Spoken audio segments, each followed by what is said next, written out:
আজকে আমরা পেয়েছি স্বরূপকাঠি পৌর বিএনপির সাবেক যুগ্ম আহ্বায়ক ওয়াহিদুজ্জামান মানিককে। ওয়াহিদুজ্জামান মানিকের কাছ থেকে আমরা আজকে জানার চেষ্টা করব আসন্ন ত্রয়োদশ জাতীয় সংসদ নির্বাচনে বাংলাদেশ জাতীয়তাবাদী দল বিএনপির মনোনীত প্রার্থী আলহাজ আহমেদ সোহেল মঞ্জু সুমনকে জনগণ কেন ভোট দেবে। মানিক ভাই, আপনার কাছে জানতে চাই যে এই নির্বাচনে কেন জনগণ বিএনপির মনোনীত প্রার্থী আলহাজ আহমেদ সোহেল মঞ্জু সুমনকে ভোট দেবে। ধন্যবাদ আপনাকে। বাংলাদেশ জাতীয়তাবাদী দল বিএনপি মনোনীত, বিএনপির চেয়ারম্যান জনাব তারেক রহমান মনোনীত, প্রয়াত বেগম খালেদা জিয়া মনোনীত পিরোজপুর 2 আসনের ধানের শীষের প্রার্থী আলহাজ আহমেদ সোহেল মঞ্জু সুমন সাহেব একজন শিক্ষিত, ভদ্র, মার্জিত, স্পষ্টবাদী মানুষ। এ কারণে তাকে ভোট দেবে, তার পারিবারিক ঐতিহ্য, তার প্রয়াত বাবা বীর মুক্তিযোদ্ধা নুরুল ইসলাম মঞ্জু সাহেব ছিলেন মহান মুক্তিযুদ্ধকালীন সময় 9ম সেক্টরের বেসামরিক প্রধান। তারই সুযোগ্য সন্তান আলহাজ আহমেদ সোহেল মঞ্জু সুমন সাহেব একজন উচ্চশিক্ষিত মানুষ। তার শিক্ষকতা জীবন আমরা জানি যে 1986 সালে Dhaka residential model school and college থেকে এসএসসি সম্পন্ন করে ঢাকা নটরডেম কলেজ থেকে 1988 সালে এসএসসি কমপ্লিট করে থাইল্যান্ডের এসপিশন ইউনিভার্সিটি থেকে বিবিএ এবং যুক্তরাষ্ট্রের ইউনিভার্সিটি অফ হুস্টন থেকে, টেক্সাস থেকে এমবিএ কমপ্লিট করে ব্যক্তি জীবনে একজন প্রতিষ্ঠিত ব্যবসায়ী।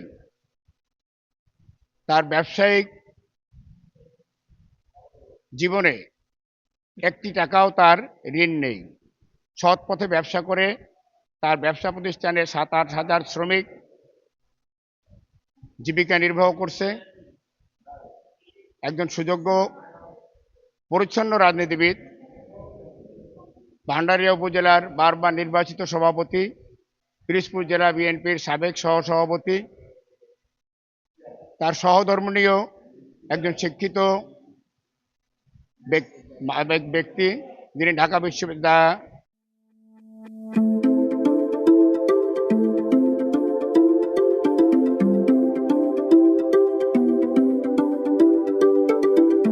সাইমা মঞ্জুর, যিনি ঢাকা বিশ্ববিদ্যালয় থেকে পাবলিক অ্যাডমিনিস্ট্রেশনে স্নাতকোত্তর ডিগ্রি অর্জন করেছেন। তার দুটি মেয়ে লন্ডন থেকে ব্যারিস্টারি পাশ করে বার অ্যাট ল কমপ্লিট করেছেন। আরেকটি মেয়ে বিশ্ববিদ্যালয়ে অধ্যয়নরত। আমরা একটা শিক্ষিত পরিবারের সন্তান, একটা মুক্তিযোদ্ধা পরিবারের সন্তান আলহাজ আহমেদ সোহেল মঞ্জু সুমন সাহেব আমাদের পিরোজপুর 2 আসনে বিএনপির চেয়ারম্যান তারেক রহমান সাহেব ধানের শীষের প্রতীক নিয়ে আমাদের মাঝে পাঠিয়েছেন। কাজে আমাদের পিরোজপুর 2 আসনের সকল জাতীয়তাবাদী পরিবারের একটাই দায়িত্ব, একজন ভালো মানুষ, ভদ্র মানুষকে আমরা সম্মিলিতভাবে সমস্ত দ্বিধাদ্বন্দ্ব ভুলে গিয়ে আগামী 12ই ফেব্রুয়ারির নির্বাচনে ধানের শীষ প্রতীকে ভোট দিয়ে বিপুল ভোটে তাকে জয়যুক্ত করে এই সিটটি আমরা তারেক রহমান সাহেবকে উপহার দেব, প্রয়াত আপসহীন নেত্রী বেগম খালেদা জিয়াকে উপহার দেব। এটা আমাদের লক্ষ্য উদ্দেশ্য। আল্লাহ রাব্বুল আলামিন আমাদের সেই লক্ষ্য উদ্দেশ্য সফল করতে আমাদের সহায় হবেন। আরেকটি কথা আমরা বলবো যে এই নির্বাচনে একটি পরাজিত শক্তি বিভিন্নভাবে প্রলোভন দেখিয়ে, দারিদ্র মানুষকে অর্থের লোভ দেখিয়ে তাদের সপক্ষে নেওয়ার চেষ্টা করবে। কিন্তু ইতিপূর্বে আমরা দেখেছি সেই পরাজিত শক্তি 1971 সালে মহান মুক্তিযুদ্ধে তাদের বিতর্কিত ভূমিকা এদেশের আপামর জনসাধারণ ভুলেনি। কাজেই তাদের মিথ্যা প্রলোভনে প্রলোভিত হবে না, এটাই আমাদের বিশ্বাস। বিশেষ করে যারা হিন্দু সম্প্রদায়ের লোক আছেন তারা অত্যন্ত সচেতন। তাদের কাছে কোনো প্রলোভনেই তাদেরকে প্রভাবিত করতে পারবে না। কাজে বিএনপি স্বাধীনতার সপক্ষের দল, যে দলটি গঠন করেছেন শহীদ রাষ্ট্রপতি জিয়াউর রহমান, বহুদলীয় গণতন্ত্রের প্রবক্তা, মহান স্বাধীনতার ঘোষক, মুক্তিযুদ্ধের বীর উত্তম খেতাব প্রাপ্ত, তারই হাতে গড়া সংগঠন বাংলাদেশ জাতীয়তাবাদী দল, মুক্তিযুদ্ধের দল। যেহেতু একটি বৃহৎ দল, এই নির্বাচনে ত্রয়োদশ জাতীয় সংসদ নির্বাচনে অংশগ্রহণে তাদের অবস্থান নেই।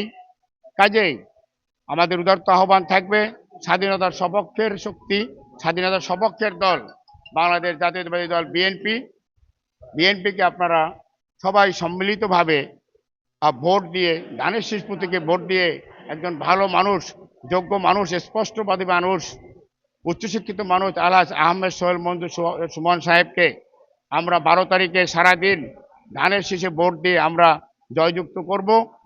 পাশাপাশি আগামীর বাংলাদেশ নিয়ে আমাদের বিএনপির চেয়ারম্যান তারেক রহমান সাহেব একটা কথা বলেছেন, তার একটা পরিকল্পনা আছে যে I have a plan for the people of my country, for my country.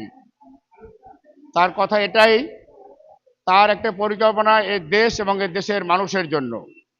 আগামীর বাংলাদেশ বিনির্মাণে 31 দফার মাধ্যমে একটি আত্মনির্ভরশীল বাংলাদেশ গড়ে তুলবেন। সেটা নির্ভর করে আপনাদের উপরে।